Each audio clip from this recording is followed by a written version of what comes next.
Пиер Виро. През 1766 година той е на френски търговски кораб и пътува през океана и трябва да стигне до Флорида.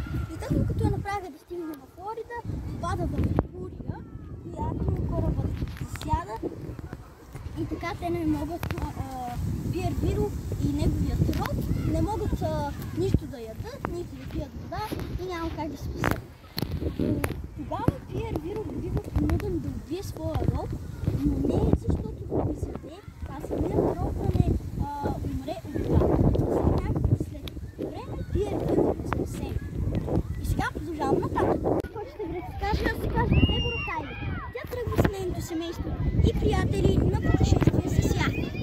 Важно време на пътят, за жалост, твърде се разбива лодката и тогава само Дебора и нейното семейство оцеляват, а единият човек е паднал и автоматично е изяден от хищниците, а друг е тръгнал да плува и никога повече не е.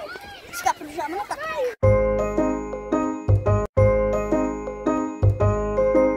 Човек, за който ще ви разкажа, се казва Ян Балгрос. Малко странно, да. Значи през 13 май 1945 година Ян и негова група командоси пристигат със самолет от Англия в превзетата от нацисти Норвегия. След като те отиват там да им помогнат, но след като мисията се проваля, неговите командоси, т.е. групата му, всички умират, само той оживява и остава не стига, че остава без почти никакви дрехи, а и на всичкото отгоре е ранен. Слава Богу, той ходи няколко километра след битката и стига до някакво селище, което му помага и той успява да се върне обратно в Англия. Сега продължаваме нататък. Човек, за който ще ви разкажа, се казва Аби Сандуърнд.